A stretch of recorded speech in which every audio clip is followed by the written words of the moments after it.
नमस्कार, मैं हूँ वंदना भारती और आप देख रहे हैं कमोडिटी इनसाइट्स विद वंदना भारती।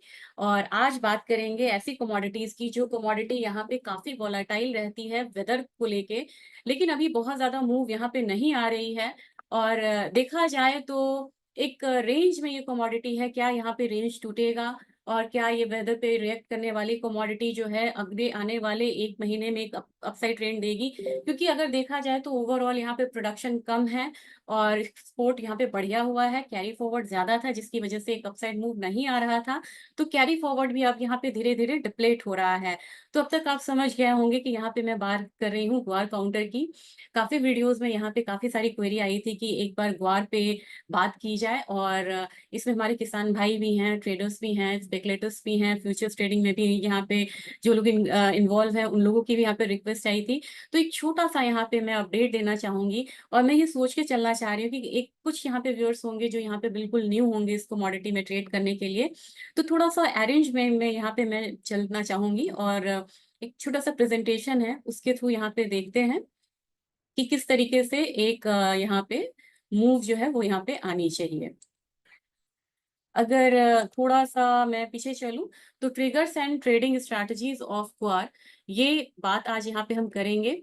और कभी भी पोर्टफोलियो में आपको एग्री कमोडिटीज हो या कमोडिटी जरूर इंक्लूड करिएगा, क्योंकि ये बिजनेस साइकिल के हिसाब से बाकी चीजें चलती हैं, एसेट क्लास, चाहे वो करेंसी हो, चाहे वो इक्विटी हो, चाहे वो बॉन्ड हो। लेकिन अगर कमोडिटी की बात यहाँ पे की जाए तो कमोडिटी ऐसी चीज है जिसकी एक ऑन एन एवरेज डिमांड जो है वो हमेशा बनी रहती है। कोविड इसका बहुत बड़ा एग्जाम्पल था जब कमोडिटी इक्विटी क्लास और अदर क्लासेस को यहाँ पे क्लियरली आउट परफॉर्म किया था। तो अगर आपको लग रहा है कि इक्विटी से यहाँ पे पैसा थोड़ा निकलेगा, करेक्शन आएगा, तो this is a good time to diversify your portfolio in commodity. And guar is one of them, क्योंकि इसमें अपॉर्चुनिटी अभी मुझे आती हुई दिख रही है। बात करते हैं ग्वार के प्रोडक्शन की। और जो मेजर यहाँ पे प्रोड्यूसर है वो इंडिया है। अराउंड 80% यहाँ पे ग्वार ग्वार हम प्रोड्यूस करते हैं। हमारा कॉम्पिटिटर यहाँ पे पाकिस्तान है, लेकिन पाकिस्तान में भी बहुत कम मात्रा में यहाँ पे प्रोडक्शन होता है। तो ओवरऑल यहाँ पे हम डोमिनेटिंग फैक्टर हैं। और प्रोडक्शन सेंटर्स की बात की जाए, यानी कि स्टेट्स की बात की जाए, तो राजस्थान पहले नंबर पे है, गुजरात है, हरियाणा है यहाँ पे। तो अमूमन आप तीन स्टेट्स को अगर आप स्टडी कर लेते हैं तो आप ग्वार की पूरी कहानी यहाँ पे जान सकते हैं, एटलीस्ट प्रोडक्शन फंड फ्रंट पे। और यहीं से सारा एक्सपोर्ट होता है, तो मेरे ख्याल से एक्सपोर्ट फिगर्स भी आप जान गए। तो ग्वार की ट्रेडिंग आपके लिए आसान होती है। लेकिन इतनी आसान ये ट्रेडिंग नहीं होती है, इसका भी काफी सारा रीजन है। ये कमोडिटी स्पेकुलेटिव भी है। दूसरी चीज है कि इसका जो ऑथेंटिक डेटा है वो बड़ा मिलना बड़ा मुश्किल होता है। जैसे कि यहाँ पे कैरी फॉरवर्ड कितना है, प्रोडक्शन कितना है, कैरी फॉरवर्ड में ये कमोडिटी ऐसी कि सालों साल किसानों ने इसे होल्ड किया हुआ है।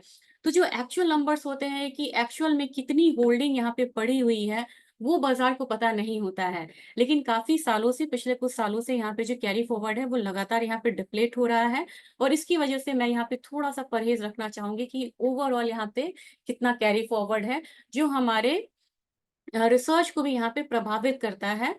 लेकिन यहाँ पे मैंने ओवरऑल यहाँ पे कोशिश करी है कि क्लोज टू फैक्ट्स में जाके आपको यहाँ पे एक रिसर्च दे पाऊँ। तो क्रॉप का नेचर है, ड्रॉप टॉलरेंट है, कम बारिश में भी होती है। तो जितने भी स्टेट्स हैं आपको, गुजरात है, राजस्थान है, हरियाणा है, कई पार्ट्स में यहाँ पे कम बारिश होती है। उसके बावजूद इसमें ये क्रॉप जो है बहुत अच्छा ग्रो करता है। फाइटर है ये। और क्रॉप सीजन का कहा जाए तो जुलाई से अगस्त, और हार्वेस्टिंग यहाँ पे अक्टूबर से दिसंबर है। तो जुलाई से अगस्त यहाँ पे अगर सोइंग हो रही है तो आप अच्छे से समझ रहे होंगे कि यहाँ पे सोइंग जो है यहाँ पे स्टार्ट है। और ये जो सोइंग नंबर्स है ये काफी ज्यादा प्रभावित करेंगे इसके आउटलुक को। क्रॉप का ड्यूरेशन यहाँ पे 6 महीने का होता है।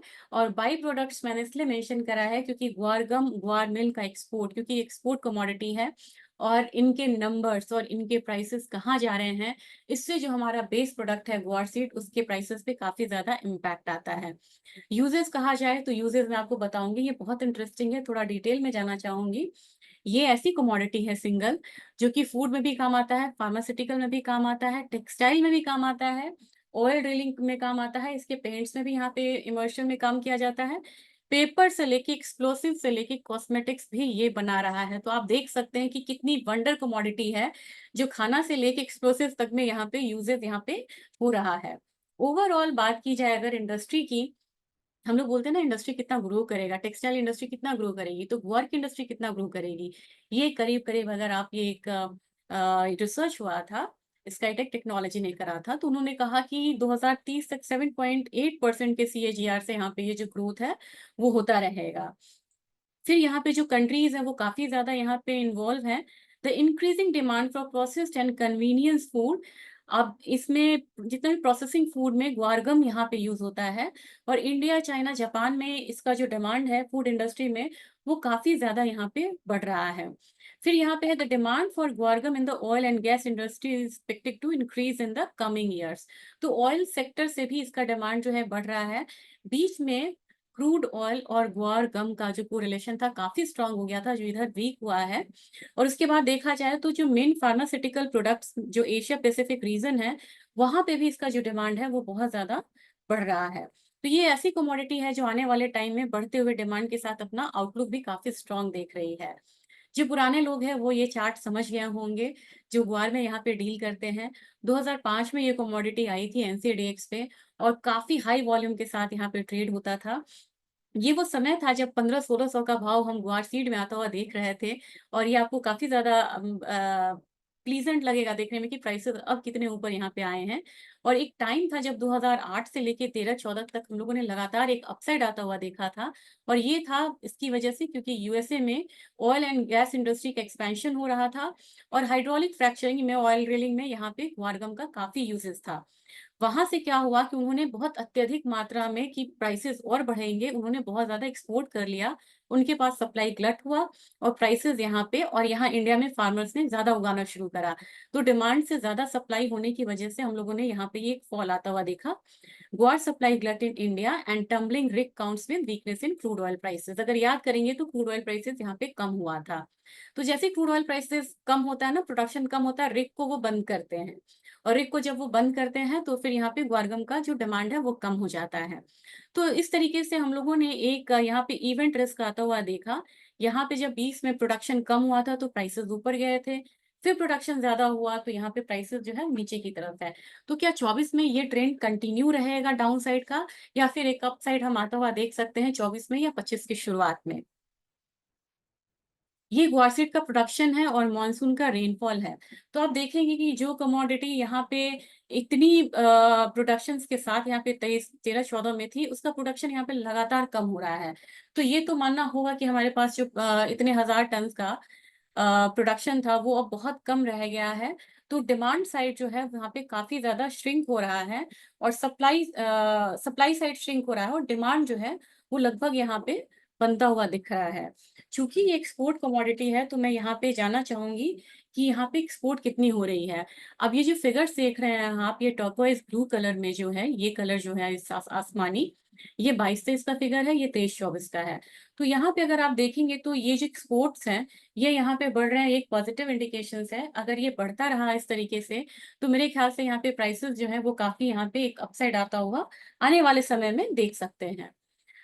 वॉर सीट की बैलेंस शीट की बात की जाए तो आप देख सकते हैं बिगनिंग स्टॉक्स काफी ज्यादा है, जिसके प्राइसेस को ऊपर की तरफ नहीं बढ़ने दे रहा है, 30% ज्यादा है। प्रोडक्शन यहाँ पे 13% कम होने की चांसेस है। इम्पोर्ट्स अभी जीरो है क्योंकि हम ही एक्सपोर्ट कर रहे हैं। टोटल सप्लाई में इजाफा यहाँ पे 2% का है, लेकिन 2% का इजाफा है तो एक्सपोर्ट भी यहाँ पे 4% बढ़ रहा है, और डोमेस्टिक कंजम्पशन भी यहाँ पे बढ़ रहा है। तो ओवरऑल देखा जाए तो सप्लाई साइड में प्रोडक्शन यहाँ पे 13% कम हुआ है, टोटल डिमांड यहाँ पे 5% बढ़ रहा है। तो एंडिंग स्टॉक्स जो है ओवरऑल यहाँ पे 1% से कम हो रहा है। तो मेरे ख्याल से यहाँ पे ये जो बैलेंस शीट है ये बता रहा है कि धीरे धीरे ही सही यहाँ पे बिगनिंग स्टॉक्स जो है वो डिप्लेट हो रहे हैं। और ओवरऑल अगर स्टॉक्स की बात की जाए तो डिमांड जो है करीब करीब 25,000 टन का यहाँ पे मंथली डिमांड है। ओवरऑल यहाँ पे देखा जाए तो करीब करीब 3 लाख टन का डिमांड यहाँ पे है। और जो सप्लाई साइड है वो 2 लाख टन तो हमारे पुराने स्टॉक से ही यहाँ पे हुआ है। और टोटल प्रोडक्शन हमारा 7 से 8 लाख टन का होता है। तो ओवरऑल जो फिगर्स है ये बता रहा है कि धीरे धीरे यहाँ पे जो अपसाइड है वो तैयारी कर रहा है फंडामेंटल्स। और अगर वायदा बाजार में जाएं कि वायदा बाजार में कैसे ट्रेड होता है, तो ग्वारसीड और ग्वारगम दोनों के फ्यूचर्स यहाँ पे हैं। और साथ में अगर मैं आपसे कहूँ कि यहाँ पे ग्वारसीड का ऑप्शन भी लॉन्च हुआ है, ये काफी स्ट्रॉन्ग कमोडिटी है, स्ट्रॉन्ग टूल है जो कि 5,000 6,000 के खर्चे के साथ आप यहाँ पे ऑप्शन में ट्रेड कर सकते हैं। तो अगर मैं ग्वारगम, ये 20 अगस्त का है, सितंबर का है, प्राइसेस यहाँ पे अगर मैं लेती हूँ तो पर यूनिट इतना मूव आ रहा है। अगर आप देखें कि प्राइसेस यहाँ पे 10,700 रुपये, 770 रुपये का अगर प्राइस है, तो लॉट वैल्यूम इतने हैं और यहाँ पे 15% का मार्जिन आपको लग रहा है। सॉरी, मैं जाना चाहूंगी वहां पे। आपको 15% का मार्जिन ग्वारगम पे लग रहा है, 15% का मार्जिन ग्वारसीड पे लग रहा है। तो ओवरऑल अगर मार्जिन कितने लगेंगे एक लॉट ट्रेड करने में, ये करीब करीब आपको 80-81 हजार ग्वारगम में लगेगा। अगर आप इससे नीचे जाते हैं तो आपको जो मार्जिन है ये ग्वारसीड में आपको 41,000 के करीब लगेगा। लेकिन अगर यही आप यहाँ पे ऑप्शन में ट्रेड करते हैं तो प्राइसेस आपको यहाँ पे 4 से 5 हजार में ट्रेड हो सकता है। अब आते हैं मेन पार्ट पे कि ग्वारसीड और ग्वारगम में किस तरीके का यहाँ पे एक मूव लग रहा है, आउटलुक जिसके बारे में मैं बात कर रही थी। मुझे लग रहा है कि अगर यहाँ पे 5450 से ऊपर की अगर यहाँ पे क्लोजिंग होती है बढ़िया से, तो नेक्स्ट जो टारगेट है अपसाइड का ये 5600 है हमारा। इसके बाद का जो टारगेट है अपसाइड का 5825 का रहेगा। इससे ऊपर अगर क्लोजिंग होती है तब जाके हम 6000 का स्तर यहाँ पे मान के चल सकते हैं ग्वारसीड में। और इसके लिए स्टॉप लॉस लगाना होगा आपको 5200 का। अगर 5200 से नीचे कमोडिटी आती है जो आनी नहीं चाहिए, तभी जाके इसमें हम नेक्स्ट कहेंगे कि ये कमोडिटी फिर से बेयरिश हो गई है। और ये वीकली चार्ट है, वीकली चार्ट पे इतना कंसोलिडेशन के साथ ये कमोडिटी ट्रेड हो रही है। तो मेरे ख्याल से आप फर्स्ट टारगेट 5450 से ऊपर अगर क्लोजिंग होती है तो 5593 के लिए आप यहाँ पे बाय कर सकते हैं। सेकंड टारगेट आपका 5800 होना चाहिए। स्टॉप लॉस अगर आप यहाँ पे 5200 लगा के चलेंगे या इनफैक्ट आप 5150 लगा के चलेंगे तो एक ये प्रॉफिटेबल ट्रेड हो सकता है। ग्वारगम की बात की जाए तो मुझे लग रहा है कि 9970 से नीचे की क्लोजिंग होती है तो ही जाके ये कमोडिटी वीक है, और उससे अभी अबव ये ट्रेड हो रहा है। 10,800 से ऊपर ये कमोडिटी अगर ट्रेड होती है और आज क्लोजिंग दे देता है तो मेरे ख्याल से इस कमोडिटी में आपको बाय करना चाहिए। 11,200 आपका पहला टारगेट होगा, यानी कि 400 रुपये अपसाइड मैं यहाँ से देख रही हूँ। अगर 11,200 के ऊपर ये ब्रेकआउट देता है तो नेक्स्ट टारगेट हमारा करीब करीब यहाँ पे 11,750 का बनेगा। उसके बाद 12,200 का बनेगा। तो मैं यहाँ 3 टारगेट देना चाहूंगी, जिसमें 2 टारगेट आपको आ, बहुत मतलब पॉसिबिलिटी है कि आपको एक महीने में आ जाए।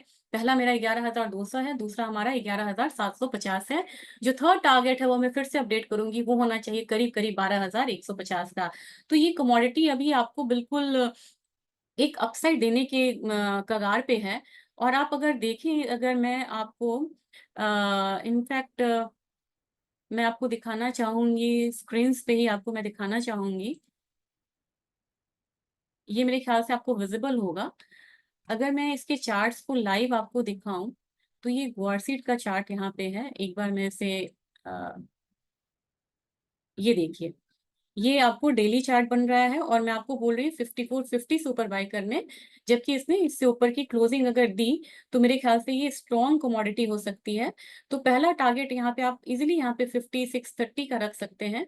फिर जो दूसरा हर्डल यहाँ पे बनेगा ये 5725 का है, तो ये टारगेट हमारा दूसरा रहेगा 5800 का। 5800 से ऊपर की क्लोजिंग होगी तो ही हम 6000 से लेके 6100 का एक टारगेट हम रख सकते हैं। तो इतने लॉन्ग कंसोलिडेशन के बाद इतने स्लिम स्प्रेड में ये ट्रेड हो रहा है, तो मेरे ख्याल से ये कमोडिटी जब ब्रेकआउट देगा तो ये स्ट्रॉन्ग ब्रेकआउट देगा और काफी क्विक मूव एक आनी चाहिए इसमें, बशर्ते कि मॉनसून का कोई बहुत बड़ा न्यूज यहाँ पे ना आए, क्योंकि मॉनसून पे ये बहुत ज्यादा रिएक्ट करती है। टेक्निकल इंडिकेटर्स देखेंगे तो यहाँ पे भी इसने स्ट्रॉन्ग बाय देना यहाँ पे शुरू करा है। तो मेरे ख्याल से बाइंग में अभी आपको जाना चाहिए। पोजिशनल ट्रेड भी इनफैक्ट आप यहाँ पे लेके चल सकते हैं। अगर आप यहाँ पे आरएसआई वगैरह लगा के देखना चाहते हैं तो वो भी आप आराम से यहाँ पे देख सकते हैं। आप अगर मैं इंटरैक्टिव चार्ट करके, अभी ये आ नहीं रहा है, मैं आपको दिखाऊंगी फिर। अगर ग्वारगम के चार्ट में आपको दिखाऊं, एक बार मैं ग्वारगम का भी आपको दिखाना चाहूंगी। तो ये हमारा डेली चार्ट बन रहा है। डेली में भी आप देख रहे हैं कि एक लॉन्ग कंसोलिडेशन इसने दिखाया है, करीब करीब 10,168 से लेके इसने ऊपर तक का एक मूव बनाया है 10,663, या इसको 780 तक का आप कह सकते हैं। अब इससे ऊपर की अगर मूव आ रही है, अगर मैं इसको वीकली करूं तो आपको पता चलेगा कि एकदम से ये अपने रेजिस्टेंस के पास है, और जैसे ही 10,800 से ऊपर ये क्रॉस करता है, मेरा यहाँ पे पहला टारगेट आपको रहेगा करीब करीब 11,200 का। जो दूसरा टारगेट रहेगा वो करीब करीब आप यहाँ पे रख सकते हैं 11,700 के करीब का। और जो फिर थर्ड टारगेट बनेगा वो यहाँ पे 12,136 का बनेगा। अगर आप बोलेंगे कि आपने स्टॉप लॉस नहीं बताया, तो ये करीब करीब आपको यहाँ पे बनेगा ये 10,300 के करीब का स्टॉप लॉस बनेगा। तो इसको ध्यान में रखते हुए आप यहाँ पे ट्रेड करिए और देखिए पोजिशनल ट्रेड में बाइंग में आप रह सकते हैं। अगर आपको लग रहा है कि इन बिटवीन यहाँ पे सेल आ रहा है तो don't miss the opportunity, sell करिए। लेकिन अगर सेल करेंगे तो वहाँ पे सेल पोजीशन को कैरी फॉरवर्ड नहीं करिएगा। और मॉनसून पे जरूर ध्यान रखिएगा, अगर मॉनसून यहाँ पे अगर थोड़ा सा बढ़ के आ गया तो इन बिटवीन एक हम डाउन टिक आता हुआ देख सकते हैं, लेकिन ओवरऑल इसे ऊपर लेके जाना चाहिए। तो हैप्पी ट्रेडिंग, और एक बार वीडियो का फीडबैक आप यहाँ पे जरूर दीजिएगा और ज्यादा से ज्यादा इसे शेयर करिएगा। Thank you.